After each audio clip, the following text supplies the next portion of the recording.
I only have one ask for the F1 sequel. We need more Gunter Steiner. Oh, like a lot more.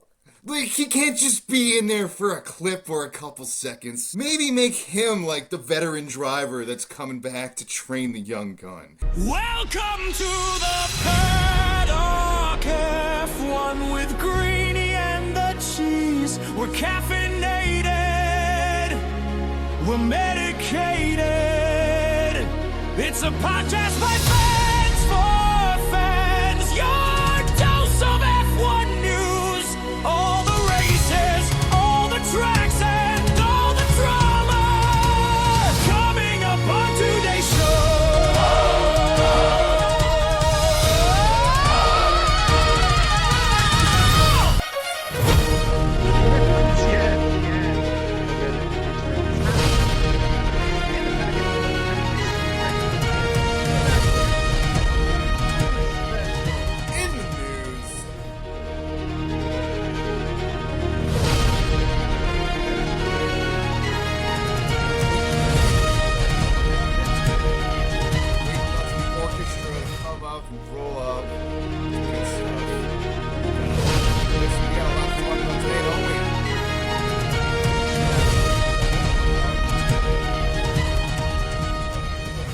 It off here.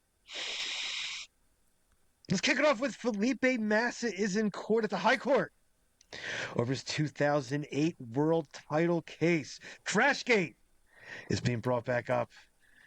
What is your thoughts? I have a lot of thoughts on Massa. Listen, first of all, we will definitely get to before I fire away. We'll definitely get to all the McLaren stuff and where we find the Oscar Piastri situation, the Lando Norris situation in a moment. But before we get there, obviously, thank you all for checking in on the YouTube and liking and subscribing and all that jazz. Felipe Massa, probably the news of the week, probably slipped through the cracks a little bit because of what's going on towards the end of the season here. So it's probably to a detriment of how exciting the Formula One season has been as we head down the stretch here, to Felipe Massa not getting the attention. If it was like, Oscar Piastri was up by 120 points right now, maybe Felipe Massa might be getting some more attention. But this is a big deal if he wins. The fact that they haven't settled on anything is purely showing that they feel Felipe Massa doesn't have anything. Now, let's get back to the facts of the case and what's going on.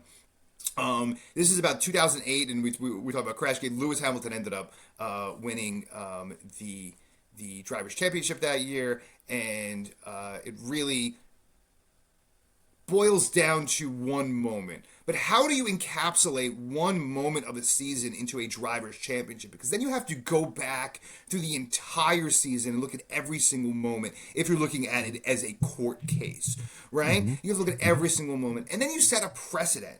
A very dangerous precedent, because I can go back in history and you can look at every football match throughout history, basketball matches where a referee might have made a bad call. Can we go back and sue that referee for tens of millions of dollars because certain player, if they won the championship, would have quantified their value at X, but their value was quantified at Y because the ref missed the call? And is that ref legally liable for that person's future? Or a coach made a decision to pull someone and they should have hit the winning shot because they were the starter and they should have hit the winning basket to win the championship, but they put the guy on the bench in there and he got the championship and he's getting all the glory, and that was my shot to take. Can I sue the coach for pulling me? Like, there's on the surface, it looks like, I don't want to say simple, but it looks like it's a case. But if Felipe Massa is successful in this case, the ripple effects throughout the sporting world could be insane. You opened Pandora's box completely, dude. You would have opened Pandora's box completely. And I'm not saying there's a right or wrong. Everything then goes into question. Everything. Like, can Boston Red Sox fans sue Bill Buckner for, 17 years of pain? I mean, how do you quantify these things? It seems impossible to quantify. Obviously, Felipe Massa was very successful, in his time in Formula One, raced for many years. But at the same time, part of what went on, part of the testimony and stuff that was heard over the, first few days was I think the Formula One side brought the mistakes and things that Felipe Massa did during the season that cost him the title versus the one major event or something like that he's going behind. So yeah, if this can go bad for a lot of things, sports in general. Like you could just sue for anything. That's chaos. Listen, lawsuits are the American way, and that's the way we do business here, but it doesn't make it any less insane to be suing people for what happened 18, 20 years ago that I made tens of millions of dollars, but I could have made tens more millions of dollars. Gimme, because something was wrong. And Pandora's box will kill us all. That is the story. That is the story. Anyway, let's move on to some McLaren news. As Lando Norris takes that the slimmest of leads, his 1 point lead. 1 point, that 1 point lead. But Martin Brundle's come out and said he thinks Oscar's brain is scattered since Baku. You remember Baku when he stalled it out there on the start and then wrecked out? And he's been on pretty crappy form since then. So is Martin right? Is his brain just cooked after that? Sports and the is pressures just mental. boiled them over. All of these drivers, anyone who's made it to this level, has the physical skill set. Can we all agree to that? Even the worst driver on the grid has an incredible elite skill set. Yes. So we can all agree on that, right? That's only 20% of it. It's 80% mental. Mm-hmm. It's massively mental. And when you're in a situation where Oscar Piastri was in Baku, now we're seeing that ripple effect. Is it directly correlated? It may or may not be, and he might be mentally tough. But you have to look. We've said this every single week. I've been all over every message board on the internet bitching about the same thing. Oscar Piastri, the last 7 races of the season last year, had 1 podium in Qatar, coming in 3rd. He scored points in every single one of the races, but he was 7th, 8th, 10th. He wasn't finishing in the front of the pack. 7th, 8th, 10th, that's good for a mid-pack team. Yeah. That's not good if you want to win a title, and that's really where we're at right now with Oscar Piastri. So is it mental?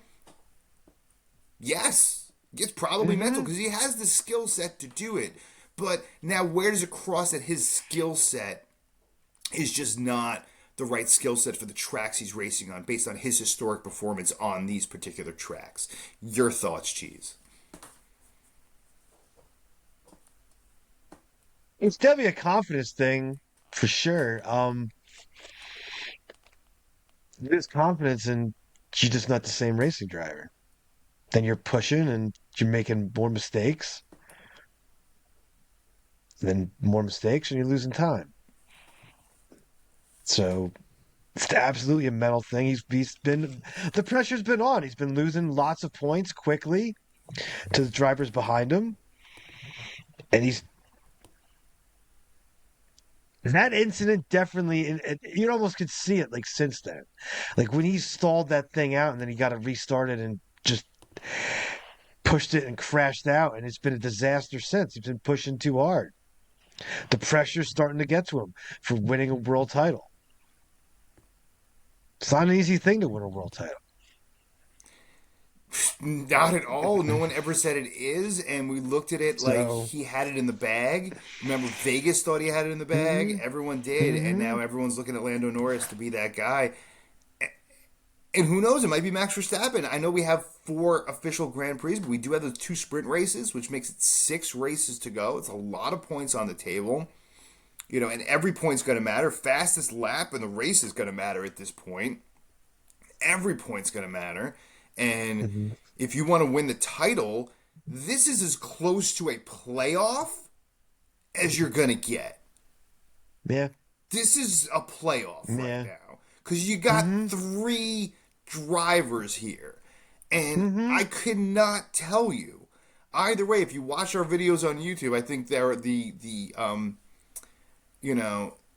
the opening screens of every single one of them were claiming a different driver is going to win every single week. George Russell was making a huge push just 3-4 weeks ago. Max Verstappen was a shoe-in. Everyone was talking he was going to come back and win. Now Lando Norris' name's popping up. It could be Oscar Piastri turning that mental corner and him taking the lead on everything. We really just don't know. I mean, George Russell's definitely got absolute. I don't think he can mathematically do it, but Max can still, and obviously Oscar and Lando. So this is playoffs, and playoffs. You need that mental toughness. And you got a lot of points on the board, and you got to take as many as possible. And whoever takes the most points for the rest of the season going into Brazil is going to win the title. Oh, it's gonna be wild in Brazil, and you get all kinds of wild things happen in Brazil because the weather changes very quickly at Interlagos. So this is going to be very interesting weekend. There's a lot of points on the table too with the sprint race. So if Max comes out of it and wins both again, he's even more closer to the mix. No matter where, probably even Lando and Oscar both finish. So it's going to be it's a humongous weekend. Max is going to be on full push, and I don't know if I really want a mad pushing Max behind me.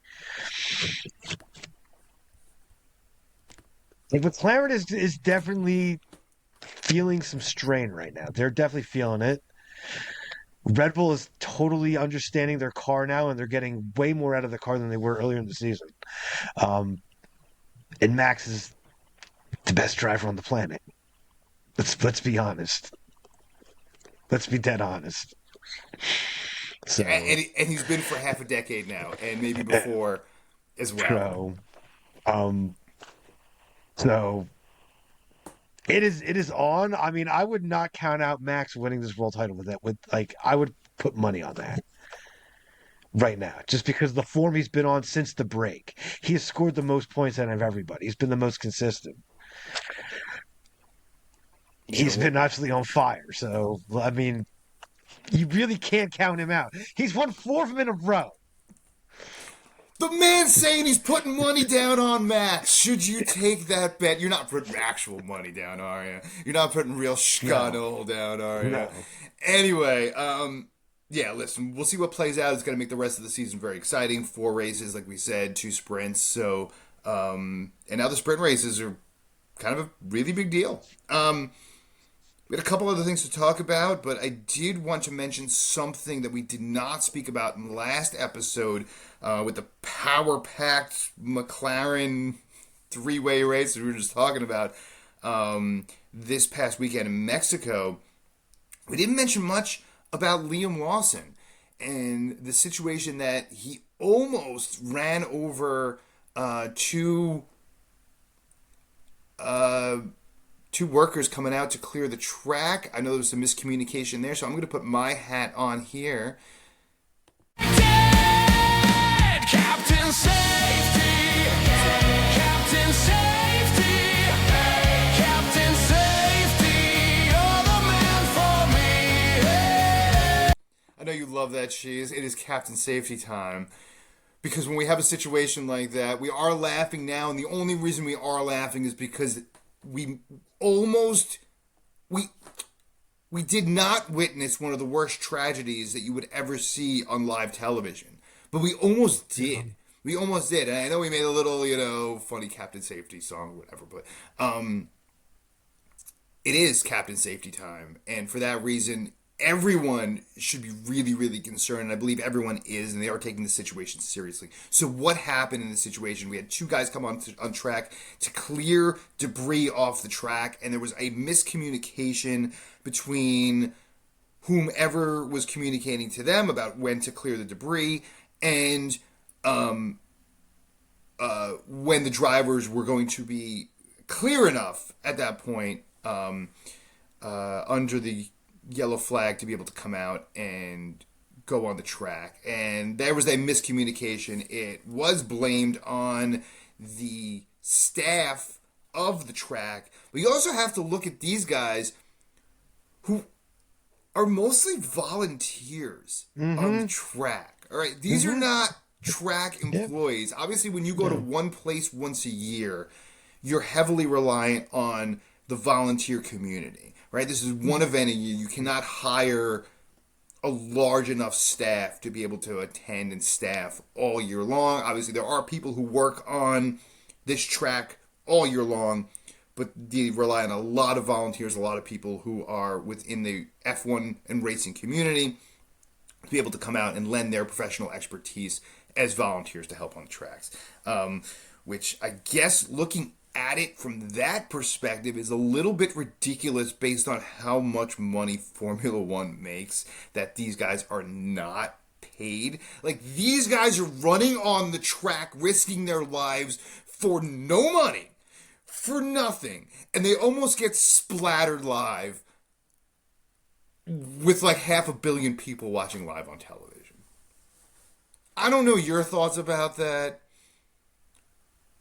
but it could have been one of the worst disasters we ever witnessed. And Liam Lawson said it himself. He was not yards away or meters away. I apologize for Americanizing that. He was not meters away. He was heartbeats away from hitting them. Your thoughts? Well, one, it was bad communication. That's for damn sure. Um, I think IndyCar has like their own safety car team that, or like safety team that travels with the series. So it can be done. Have your a more consistent crew. But yeah, pretty much every race, the people, the workers on the track are volunteers. So these people don't do these things all the time, and it's nice that things like this don't happen very often. But yeah, it could have been an absolutely horrid thing to say, and especially with the way cameras are, and cameras are everywhere now. So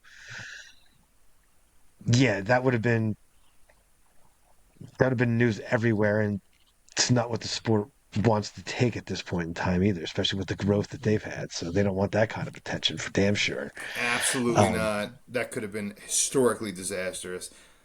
But it wasn't. It wasn't. Hopefully, lesson learned, well, and we're gonna have some different protocols here. But can you pay the guys that are running on the track? Can you give them like a $25 Walmart gift card? Like, give them something. They probably get free food. But anyway, we're gonna move on. As we already have talks in, not surprising at all, of an F1 sequel.